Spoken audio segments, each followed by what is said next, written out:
चलिए students, exercise 7.3 continue करते हैं। पिछले वीडियो में आप लोगों ने 7.3 के 8 क्वेश्चन तक कर लिया था। आज हम 7.3 के 9th क्वेश्चन से स्टार्ट करते हैं।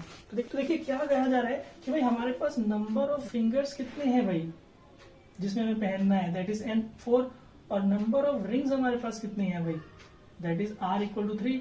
तो वेज कितने हो गए हमारे पास, P4 3। तो आप इसको सॉल्व करेंगे, 4 इंटू 3 इंटू 2 इंटू 1 आ जाएगा, दैट इज ये आपका हो गया 24 वेज में हम 3 रिंग्स को 4 फिंगर्स में पहन सकते हैं। स्टूडेंट, क्वेश्चन नंबर 10 की बात करते हैं। क्वेश्चन नंबर 10 में क्या कह रहा है, in how many ways 7 books can be arranged on a shelf if 3 particular books always stand in together. Second part में कह रहा है 2 particular books must occupy the ends. तो देखिए फर्स्ट पार्ट की बात करते हैं पहले, जहां पे हमें बोला है 3 पर्टिकुलर बुक्स स्टैंड टुगेदर। आप इसको समझिएगा बेटा, बहुत अच्छा क्वेश्चन है, ध्यान से देखिए। हमारे पास 7 बुक्स हैं, तो नंबर ऑफ बुक्स n=7। जो ये 3 पर्टिकुलर बुक्स की बात कर रहा है कि भाई वो साथ में रहेंगे, तो लेट कर लेंगे 3 पर्टिकुलर बुक्स बी 1 बुक, कि भाई हमने 3 पर्टिकुलर बुक्स को 1 बुक कंसीडर कर लिया। मतलब आप समझ रहे हैं कि भाई हमारे पास 7 बुक्स हैं, तो आप देखिए B1, B2, B3, B4, B5, B6, B7, इस तरीके से 7 बुक्स हैं। हमें इनको सेल्फ में अरेंज करना है, तो भाई काफी अरेंजमेंट बनेंगी। तो हमें वो अरेंजमेंट्स देखनी है जहां पे 3 पर्टिकुलर बुक, जैसे सपोज ये 3 पर्टिकुलर बुक की बात हो गई, B1, B2, B3। अगर मैं इसको 1 यूनिट मान लूं कि भाई ये एक ही बुक है, तो जब ये सारा अरेंज होगा तो एक साथ ही चलेगा ना। जैसे कि B4 के साथ ये B1, B2, B3 आ गया, फिर B5, B6, B7 आ गया, फिर अगला अरेंजमेंट में B4, B5, B1, B2, B3, B6, B7, मतलब ये साथ साथ ही चलेगा। तो ये हमेशा साथ रहेंगी अगर हम इसको 1 यूनिट मान ले। तो अगर मैंने 1 यूनिट मान लिया तो नंबर ऑफ रिमेनिंग बुक्स कितनी हो जाएंगी, दैट विल बी n=5। कैसे 5? क्योंकि भाई इसको तो हमने 1 बुक मान लिया है, बाकी 1, 2, 3, 4 बुक्स हैं और 1 बुक ये भी है, तो 5 हमारी बुक्स हो गई। ठीक है, अब हमें अरेंज कितनी करनी है, number of books to use मैं लिखवाता हूं, यहाँ आप अरेंज भी कर सकते हैं, R=5। भाई हमें सारी बुक्स को अरेंज करना है, तो यानी कि वेज कितने हो जाएंगे, P5। तो 5 फैक्टोरियल इसकी वैल्यू आ जाएगी, दैट विल बी 120। ठीक, अब आपको ध्यान देना है कि अब एक और चीज इसमें बहुत अच्छी सी है कि आपके पास जो ये 3 बुक्स की, जो हमारे पास 3 पर्टिकुलर बुक्स हैं, हम इनका भी अरेंजमेंट कर सकते हैं। मतलब B4, B5, यहाँ पे देखिए B3, B2, B1, अगर मैं इसको अरेंज कर दूं तो भी तो बुक साथ में है, लेकिन एक नया अरेंजमेंट हमें मिल रहा है। तो यानी कि हम कितने वेज में इनको आपस में अरेंज कर सकते हैं, उसके लिए देखिए now number of books n=3। आपको यहाँ लिखना है कि 3 books can be arranged, 3 books can be arranged. हम उसको भी रीअरेंज कर सकते हैं, तो वो हम निकाल रहे हैं। उनको 3 बुक्स हैं हमारे पास जिनको अरेंज करना है, तो number of books to use आप लिख लीजिए, R=3। तो वेज इसमें आप जब लगाएंगे तो P33 ही लगेगा, तो इसकी वैल्यू 6 आ जाएगी। तो टोटल वेज कितने हुए स्टूडेंट्स हमारे पास, भाई टोटल वेज के लिए आपको क्या करना पड़ेगा, इन दोनों को इनटू। अब इनटू क्यों कर रहे हैं भाई, काफी कंफ्यूजन होता है यहाँ पे, काफी बच्चे सोचेंगे टोटल का मतलब प्लस कर दीजिए। नहीं बेटा, यहाँ पे होगा क्या, क्योंकि ये वैल्यूज जो ये इसमें से ही एक अरेंजमेंट निकल रहा है, मतलब ये वाला जो अरेंजमेंट है, ये जो अरेंजमेंट है इस पर डिपेंड कर रहा है। तो जहां पे डिपेंडेंट इवेंट होते हैं वहां पे मल्टीप्लीकेशन रूल आपको ध्यान होगा कि भाई एक इवेंट हम m तरीके में कर सकते हैं, दूसरा इवेंट हम n तरीके में कर सकते हैं। तो दोनों साइमल्टेनियसली जब होते हैं, इसी तरीके से एक इवेंट 120 में हो सकता है, दूसरा इवेंट 6 तरीके से हो सकता है। तो दोनों जब साइमल्टेनियसली होंगे तो इतने वेज में इंटू करके वैल्यू आएगी। तो आई होप स्टूडेंट्स आपको फर्स्ट पार्ट क्लियर होगा। तो इसके सेकेंड पार्ट की बात करते हैं, जहां इसने बोला है 2 particular books must occupy ends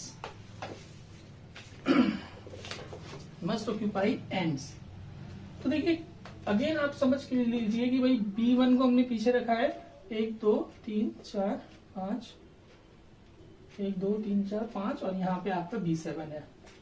तो देखिए ऐसी कंडीशन में हमें क्या करना है, समझ गए होंगे कि 2 बुक्स को हमें पीछे रखना है पर्टिकुलर।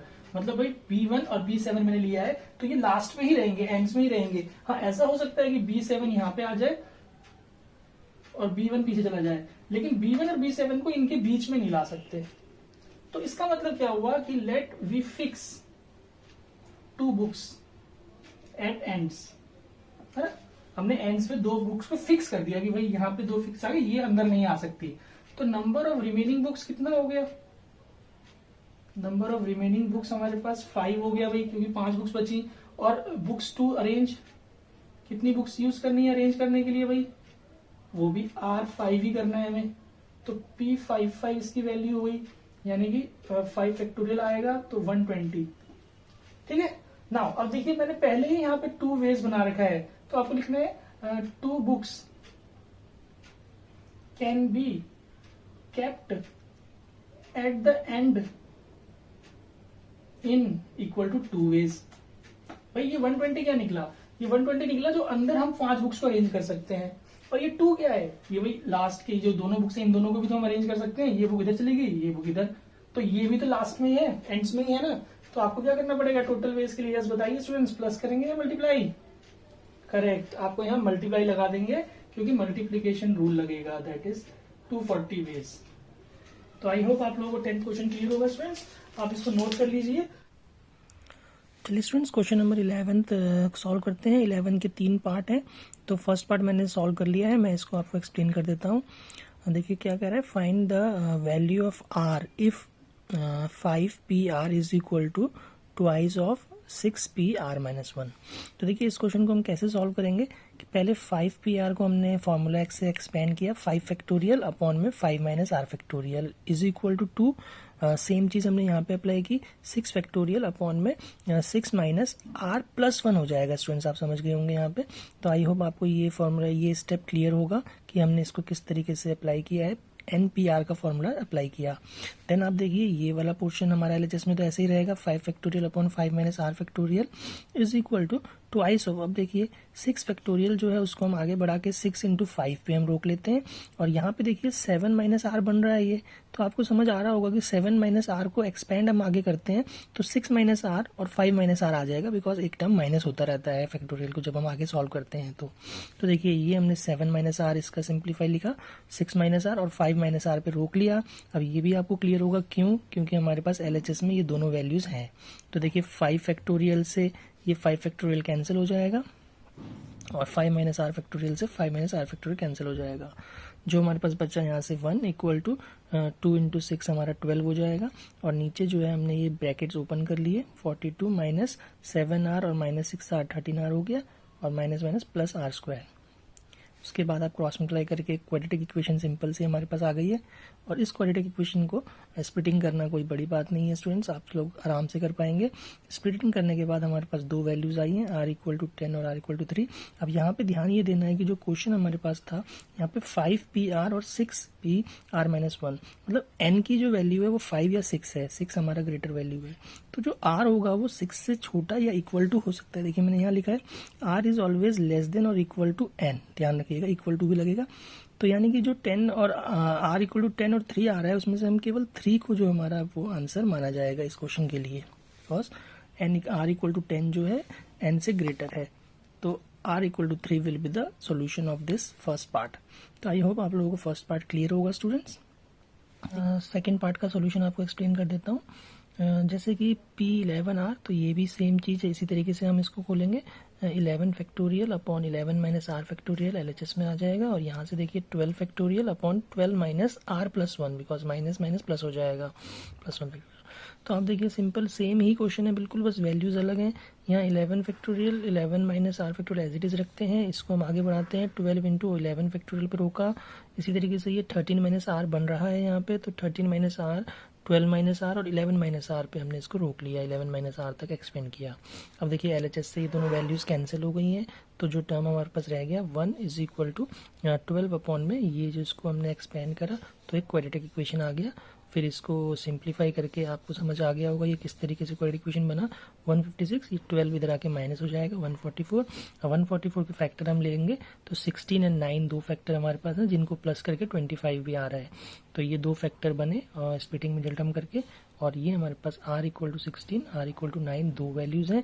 एंड अगेन स्टूडेंट्स देखिए यहाँ पे n की वैल्यू जो 16 है वो हम आंसर नहीं होगा, इसको आप नेगलेक्ट कर देंगे। और जो हमारा r इक्वल टू जो 9 आया है वो हमारा आंसर है। इसका हमने यहाँ रीज़न लिख लिया है कि r जो होता है वो ग्रेटर देन r जो होता है वो लेस देन और इक्वल टू n होता है हमेशा। तो 9 will be the answer for the second part. तो देखिए स्टूडेंट्स थर्ड पार्ट का सॉल्यूशन मैंने कर लिया है। थर्ड पार्ट में हमें रेशियो गिवन है, तो इन दो रेशियो को देखिए कैसे मैंने एक्सप्लेन किया। पहले 15 factorial upon 15 minus r plus 1 हो जाएगा स्टूडेंट्स, है ना, माइनस माइनस प्लस हो रहा है। रेशियो हमने ऐसे रखा 16 factorial upon 16 minus r plus 1, तो ये हमारे पास 17 माइनस r आ जाएगा। कैसे, देखिए ये वाली टर्म में तो 15 फैक्टोरियल ऐसे ही रहेगा, 15 प्लस 1 16 माइनस r फैक्टोरियल हो गया। अब यहाँ पे हमने क्या किया कि ये रेशियो है हमें पता है, तो इसको हमने रेसिप्रोकल कर लिया, इनटू का साइन लगा के ये रेसिप्रोकल हो जाएगा। तो जो नीचे वाला टर्म है हमारे डिनोमिनेटर 17 माइनस r जो बना था वो ऊपर आ गया न्यूमरेटर में, और जो ऊपर 16 था वो नीचे आ गया, is equal to 3/4। I hope आप लोगों को ये क्लियर होगा स्टूडेंट्स। अगर डाउट हो तो आप स्टेप को दोबारा देखिए। हमने रेशियो में था तो रेशियो को हमने जस्ट इसको रेसिप्रोकल किया, ये वाला टर्म ऊपर जो डिनोमिनेटर है वो न्यूमरेटर में आ गया, और जो न्यूमरेटर में था वो डिनोमिनेटर में आ गया स्टूडेंट्स। तो अब इसके बाद क्या करना है, आपको समझ में आ रहा होगा कि भाई हम 15 को आगे बढ़ाएंगे तो 15 इंटू 14 आएगा, लेकिन हमारे पास यहाँ 16 है, 16 को आगे बढ़ाएंगे तो 16 इंटू 15, तो 15 हमारे लिए यूज़फुल रहेगा, तो हमने इसको 16 इंटू 15 पे आगे रोक लिया। इसी तरीके से आप यहाँ पे डिसाइड कर सकते हैं कि 16 माइनस r को हम आगे एक्सपेंड करें या 17 माइनस r को, तो आपको समझ में आएगा कि 17 माइनस r को जब हम आगे बढ़ाएंगे तो 16 माइनस r हमारे को मिलेगा, जो कि यहाँ टर्म हमारे पास है। तो इसलिए हमने 17 माइनस r को आगे एक्सपेंड किया, 16 माइनस r आया, और देखिए ये 16 माइनस r से ये वाला टर्म कैंसिल हो गया, 15 फैक्टोरियल से 15 फैक्टोरियल कैंसिल हो गया। तो बस हमारे पास जो टर्म बचा बहुत ही सिंपल टर्म रह गया, that is 17 minus r upon 16 is equal to 3/4, और इसको सिंप्लीफाई करके r इज इक्वल टू 5। तो आई होप आप लोगों को स्टूडेंट्स क्वेश्चन नंबर 11 के तीनों पार्ट क्लियर होंगे। नाउ बात करते हैं 12th क्वेश्चन की। तो स्टूडेंट्स 12th क्वेश्चन की बात करते हैं। देखिए 12th क्वेश्चन में हमें कह रहा है how many words can be formed using all letters of the following words, और हमें वर्ड्स गिवन है दिल्ली, जयपुर, हेक्सागन। 3 पार्ट हैं तो इनको हम एक एक करके करेंगे। तो देखिए फर्स्ट पार्ट में जो वर्ड हमारे पास गिवन है दिल्ली, तो इसमें टोटल नंबर ऑफ लेटर्स हमारे पास कितने हैं। अब देखिए जो टोटल नंबर ऑफ लेटर्स रहेंगे दैट विल बिकम n, ये n हमारे पास 5 है, और हमें यूजिंग डिजिट्स कितने करने हैं, मतलब यूजिंग लेटर्स जो हमें यूज़ करने हैं अरेंजमेंट के लिए वो r बन जाएगा, दैट इज़ ऑल्सो 5, क्योंकि ऑल लेटर्स यूज़ करने हैं। तो आप इसका अरेंजमेंट्स हम बोल सकते हैं, नंबर ऑफ अरेंजमेंट्स हमारे पास कितने मिलेंगे, दैट इज़ P55। तो बहुत सिंपल 5 फैक्टोरियल यानी कि 120 हमारे पास आंसर आ गया। इसी तरीके से सेकेंड पार्ट की बात करें, जयपुर, n हमारा 6, r भी हमारा 6, तो आप इसका जो अरेंजमेंट्स आप निकालेंगे दैट विल बी P66 यानी कि 6 फैक्टोरियल, तो 120 में 6 इंटू हो जाएगा, दैट इज 720। और थर्ड पार्ट में आप देखिए कि जो हमारे पास हेक्सागन वर्ड दिया है इसमें n हमारा 7 है, r भी 7 रहेगा, तो जो इसकी अरेंजमेंट्स बनेंगी, इसकी अरेंजमेंट्स हमारे पास आ जाएंगी P77 दैट इज 7 फैक्टोरियल, तो 6040 ये हमारा सोल्यूशन आ जाएगा। तो स्टूडेंट्स 12 क्वेश्चन भी सॉल्व हो गए। नाउ 13 क्वेश्चन की बात करेंगे। चलिए स्टूडेंट्स 13 क्वेश्चन की बात करते हैं। देखिए 13 क्वेश्चन क्या कह रहा है, 4 different mathematics books, 6 different physics books and 2 different chemistry books are to be arranged on a shelf. How many different arrangements are possible if the first part, books in each particular subject must all stand together. Second part, the mathematics book must stand together. देखिए students आप question समझ गए होंगे। Question को करने से पहले question को समझना बहुत ज़रूरी होता है स्टूडेंट्स। ऐसा मत करिएगा कि बस आप सॉल्यूशन देख के क्वेश्चन को लिखते जा रहे हैं। इनमें क्वेश्चंस के जो सॉल्यूशंस हैं उनको समझने की कोशिश करिएगा स्टूडेंट्स। तो क्वेश्चन पहले समझिए क्या कह रहा है कि 4 डिफरेंट मैथ्स बुक हैं, 6 डिफरेंट फिजिक्स बुक्स हैं और 2 केमिस्ट्री डिफरेंट बुक्स हैं हमारे पास। इनको अरेंज करना है। तो हमें ये पता लगाना है कि अगर ईच पर्टिकुलर सब्जेक्ट, मतलब मैथ्स की बुक एक साथ रहें, फिजिक्स की बुक एक साथ रहें और केमिस्ट्री की बुक एक साथ रहें, तो कितने तरीके से हम इसको एक सेल्फ में अरेंज कर सकते हैं। फर्स्ट पार्ट क्लियर होगा स्टूडेंट्स। तो देखिए इसका सॉल्यूशन मैं आप लोगों को एक्सप्लेन करता हूँ। मैंने इसका सॉल्यूशन सॉल्व कर लिया है। देखिए स्टूडेंट्स ध्यान से समझिएगा, मैं आपको उसका फर्स्ट पार्ट का सॉल्यूशन एक्सप्लेन करता हूँ कि पहले हमें क्या करना है। लेट 4 मैथ्स बुक भी 1 बुक हम मान लेते हैं कि भाई जो 4 मैथ्स की बुक हैं वो हमने मान लिया कि एक ही बुक है। 6 फिजिक्स की बुक जो है वो एक बुक है और 2 केमिस्ट्री की बुक जो है वो भी एक बुक है। तो स्टूडेंट्स इससे होगा क्या कि हमारे पास जो मैथ्स की बुक रहेंगी वो हमेशा टुगेदर रहेंगी, अब है ना, साथ साथ रहेंगी, क्योंकि इसने बोला ना each particular books must stand together. तो 4 मैथ्स की बुक को अगर एक मान लिया तो मैथ्स की बुक साथ ही रहेंगी, ये अलग नहीं हो सकती। 6 फिजिक्स की बुक्स को अगर एक ही बुक मान लिया तो 6 फिजिक्स बुक साथ साथ रहेंगी, अलग नहीं हो सकती। इसी तरीके से केमिस्ट्री की बुक भी साथ रहेंगी, वो अलग नहीं हो सकती। तो यानी कि फर्स्ट पार्ट का सॉल्यूशन इजीली निकलेगा। लेकिन इसमें भी आप समझिए ध्यान से क्या होगा कि अब जब हमने इनको एक एक बुक मान लिया है तो n की वैल्यू 3 हो गई हमारे पास, 3 बुक्स हो गई हमारे पास, और इन तीनों को हमें अरेंज करना है तो r भी 3 होगा। तो जो इसकी अरेंजमेंट होंगी p3 3p3 निकलेगा, जैसे कि 6 आ जाएगा। बट अब होगा क्या कि जो 4 मैथ्स की बुक है इसको भी तो हम आपस में अरेंज कर सकते हैं ना स्टूडेंट्स, क्योंकि भाई 4 मैथ्स की अलग अलग बुक हैं, तो चारों को अरेंज करेंगे तो अलग अरेंजमेंट आएगी। तो उस चीज़ को हम कैसे करेंगे कि 4 मैथ्स की बुक अरेंज हो सकती है 4 फैक्टोरियल वेज में। अब ये कैसे आया है स्टूडेंट्स, इसमें कोई प्रॉब्लम नहीं है। जो 4 मैथ्स की बुक है उसमें n भी हमारा 4 है और r भी हमारा 4 है, तो p4 यानी कि 4 फैक्टोरियल वेज, ये मैथ्स के लिए हुआ स्टूडेंट्स। इसी तरीके से 6 केमिस्ट्री की बुक है तो उनको 6 की 6 को अरेंज करना है, तो वहाँ पे n इक्वल टू 6 हो जाएगा, r भी 6, तो उसका 6 फैक्टोरियल वेज आएगा। 2 केमिस्ट्री की बुक को भी अरेंज कर सकते हैं इसी तरीके से कि भाई हमारा n भी 2 r भी 2, तो इसमें 2 फैक्टोरियल वेज आ जाएगा। तो अब हमारे पास टोटल कितने वेज होंगे, पहले से 6 वेज थे हमारे पास, तो इनको टोटल वेज निकालने के लिए यहाँ पे मल्टीप्लिकेशन करेंगे सारे सेट्स जितने भी वेज हैं हमारे पास, बिकॉज ये सारे एक दूसरे पे डिपेंड कर रहे हैं। तो इससे सारे फैक्टोरियल को हम जब इंटू कर लेंगे, 6 को into 6 into 4 factorial into 6 factorial into 2 factorial, तो जो वैल्यू आएगी दैट विल बी 207360 वेज, जो हमारा इस फर्स्ट पार्ट का आंसर रहेगा। तो आई होप स्टूडेंट्स आपको फर्स्ट पार्ट क्लियर हो चुका होगा। अब बात करते हैं सेकेंड पार्ट की। तो देखिए स्टूडेंट्स 13 का सेकंड पार्ट का सोल्यूशन मैंने इतने से पोर्शन में कर दिया है, मैं इसको एक्सप्लेन करता हूँ। इसमें बोला जा रहा है कि mathematics books must stand together. तो बस हमें मैथमेटिक्स बुक का ही ध्यान रखना है कि हम क्या करेंगे। देखिए लेट 4 मैथ्स बुक भी 1 बुक, हमने क्या मान लिया कि भाई 4 मैथ्स बुक्स हैं वो 1 बुक हैं, तो ये अब साथ साथ ही रहेंगी, जहाँ भी स्टैंड होंगी साथ साथ ही चलेंगी। तो इससे क्या होगा, n इक्वल टू 9। अब देखिए 9 कैसे, क्योंकि भाई हमारे पास 6 फिजिक्स की बुक थी, 2 केमिस्ट्री की बुक थी और एक हमने मैथ बुक मान ली है, तो यानी कि 6 2 8 और 1 9 बुक्स हमारी टोटल हो गई। उसके बाद देखिए हमें अरेंज सारी बुक्स को करना है, तो 9 भी r हमारा 9 हो जाएगा, अरेंजमेंट 9p9, तो 9 फैक्टोरियल वेज हमारा पहले आ गया, जिसमें कि ये 4 बुक्स साथ में रहेंगी मैथ्स की। अब होगा क्या कि जो ये 4 बुक्स मैथ्स में की साथ में है इनको भी हम अरेंज करेंगे, तो यहाँ से अलग अरेंजमेंट बनेगा, तो वो कितनी वेज में हो सकता है। 4 maths book can be arrange in भाई 4 फैक्टोरियल वेज। अभी पिछली पार्ट में समझाया था कि भाई 4 मैथ्स की बुक हैं तो n भी 4 है और चारों को अरेंज करना है तो r भी 4 है, तो यानी कि p4 हो जाएगा, यानी 4 फैक्टोरियल। तो टोटल वेज कितना हुआ भाई, यहाँ पे 9 फैक्टोरियल और ये हमारा 4। अब इन दोनों को हमने इंटू कर देना है। अब यहाँ पे कुछ बच्चों को, काफ़ी बच्चों को कन्फ्यूजन हो सकता है कि इंटू क्यों कर रहे हैं स्टूडेंट्स ये मैंने अपने इंट्रोडक्शन वीडियो में बात की थी कि अगर इंडिपेंडेंट इवेंट्स होंगे तो प्लस होता है और डिपेंडेंट इवेंट रहेंगे तो वो इंटू किया जाता है, मल्टीप्लिकेशन रूल। तो इसी लिए ये दोनों जो हमारे वैल्यूज़ हैं दोनों एक दूसरे पर डिपेंड कर रही हैं, तो इसलिए हमने इसको मल्टीप्लाई करके ये वैल्यू जो आया that will be your final answer. तो आई होप स्टूडेंट्स आप लोगों को ये सेकेंड पार्ट भी क्लियर होगा। चलिए स्टूडेंट्स 14 क्वेश्चन पढ़ते हैं। फर्स्ट पार्ट 14 का कह रहा है, in how many ways can 4 boys and 3 girls be seated in a row so that no 2 girls are sit together? Similarly second part भी यही है, find the number of ways in which 5 boys and 5 girls may be seated in a row so that no 2 boys are together.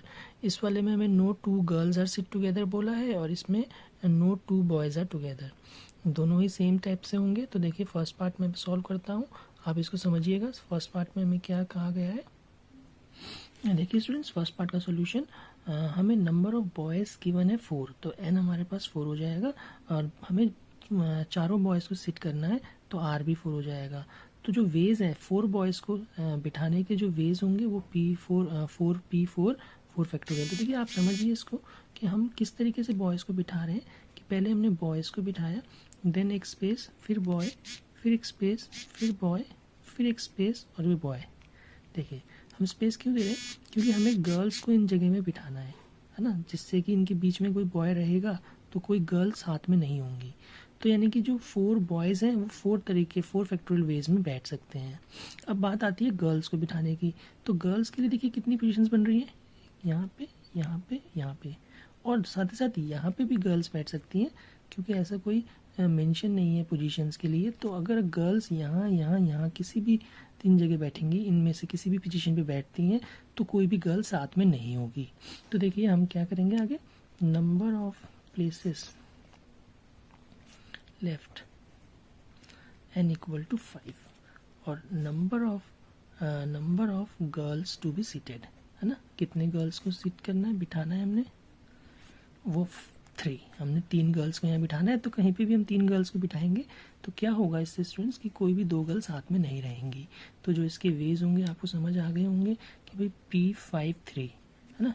तो जो अब total veg हमें निकालना है, तो स्टूडेंट्स आप बता ही पाएंगे क्या करना पड़ेगा। यस, जो हमने पहले 4 फैक्टोरियल हमने निकाला है इनटू ये जो 5P3 का जो फॉर्मूला होता है हमारे पास 5 फैक्टोरियल अपॉन 2 फैक्टोरियल, तो आप इसको सिंप्लीफाई कर लेंगे तो ये 24 इंटू आप देखिए ये आपका आ जाएगा 120 अपॉन 2 दैट इज 60। तो 24 इंटू हम 60 कर लेंगे तो हमारे पास आंसर आ जाएगा 1440 वेज। तो इस तरीके से यानी कि इतने वेज हमारे पास रहेंगे जिसमें कि कोई 2 गर्ल्स साथ में नहीं बैठेंगी। तो ये हमारा 14 क्वेश्चन का फर्स्ट पार्ट है स्टूडेंट्स। इसी तरीके से आप बिल्कुल सेकंड पार्ट भी सॉल्व कर सकते हैं, जहाँ पे मैं इसको स्टेटमेंट्स आप लिख लीजिएगा, हम इसको शॉर्ट में सेकंड पार्ट का आंसर बता देते हैं कि भाई हमारे पास पहले हमें बोला गया था कि 5 बॉयज़ हैं इस बार एंड 5 गर्ल्स हैं। तो इसके लिए आप क्या करें, इस बार हम गर्ल्स को पहले बिठा लेंगे। तो गर्ल्स के लिए जो वेज होगा वो 5 फैक्टोरियल वेज हो जाएगा कि भाई गर्ल, देन देखिए आप समझिए कि हमने 5 गर्ल को बिठाना है, तो 5 गर्ल 5 फैक्टोरियल वेज में बैठ सकती हैं। अब जो बॉयज़ के लिए पोजीशन कितनी बनी देखिए 1 2 3 4 5 6। तो जो बॉयज़ हैं उनके लिए जो पोजीशन हमारे पास बन गई, जो वेज उसके बन गए कि 5 बॉयज़ हैं लेकिन 6 प्लेसेस हमारे पास हैं जहाँ पे हम बॉयज़ को बिठा सकते हैं, जिससे कि कोई भी 2 बॉयज़ साथ में नहीं रहेंगे। तो जो टोटल वेज होंगे स्टूडेंट्स, इसके लिए आपको क्या करना पड़ेगा, 5 फैक्टोरियल इंटू 6 फैक्टोरियल अपॉन में 1 फैक्टोरियल आ जाएगा, क्योंकि 6 माइनस 5 नीचे हो जाएगा। तो आप जब इनको सॉल्व कर लेंगे तो जो आपके पास वैल्यू निकल के आएगी दैट विल बी 86400। ये आपका आ जाएगा 120 और ये आपका 720। आप इनको इंटू कर लेंगे तो ये वैल्यू आपके पास रहेगा स्टूडेंट्स। तो आप स्टेटमेंट्स इसी तरीके से लिख लीजिएगा स्टूडेंट्स। तो आई होप आपको 14 क्वेश्चन भी क्लियर होगा। नाउ बात करते हैं 15 क्वेश्चन की। चलिए स्टूडेंट्स 15 क्वेश्चन पढ़ लेते हैं। 15 क्वेश्चन में हमें बोला जा रहा है how many arrangements can be formed by the letters of the word vowels if first part there is no restriction, each word begin with S, each word begin with S and ends with E, all vowels come together, all consonants come together। तो देखिए students इस question 15 में जो word हमें given है वो vowels given है, तो इनको एक एक करके सॉल्व करते हैं। फर्स्ट पार्ट में बोला है if there is no restriction. There is no restriction का मतलब है कि कोई भी ऐसी कंडीशन इसमें नहीं लगी। तो जब हम इसका सोल्यूशन करेंगे तो हम देखेंगे हमारे पास n कितना है, यानी कि टोटल लेटर 6 हैं, और r कितना है वो भी 6, क्योंकि सबको अरेंज करना है। तो जो इसकी अरेंजमेंट्स हमारे पास बनेंगी स्टूडेंट्स, यस आपने गेस कर लिया होगा 6p6 दैट इज 6 फैक्टोरियल, और ये 720 होता है स्टूडेंट्स। हमने इतने सारे क्वेश्चंस में कर लिया है। नाउ इसका जो सेकेंड पार्ट है वो क्या कह रहा है, देखिए सेकेंड पार्ट में बोल रहा है each word begin with S, यानी कि हमें क्या करना होगा इसके सॉल्यूशन के लिए, हम कर लेते हैं we fix S at first place.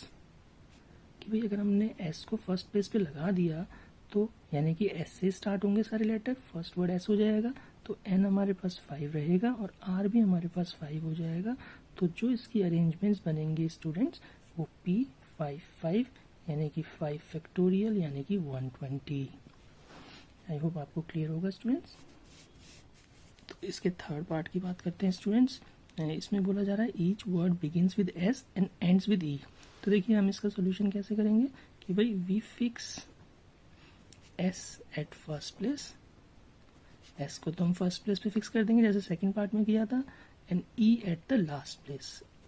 और ई को लास्ट में फिक्स कर देंगे। मतलब 2 प्लेसेस तो हमारी फिक्स हो चुकी हैं, तो जो प्लेसेस अब हमारे पास ई और एस नहीं है, ध्यान रखिए, तो एन हमारे पास 4 हो चुका है और आर भी हमारा 4।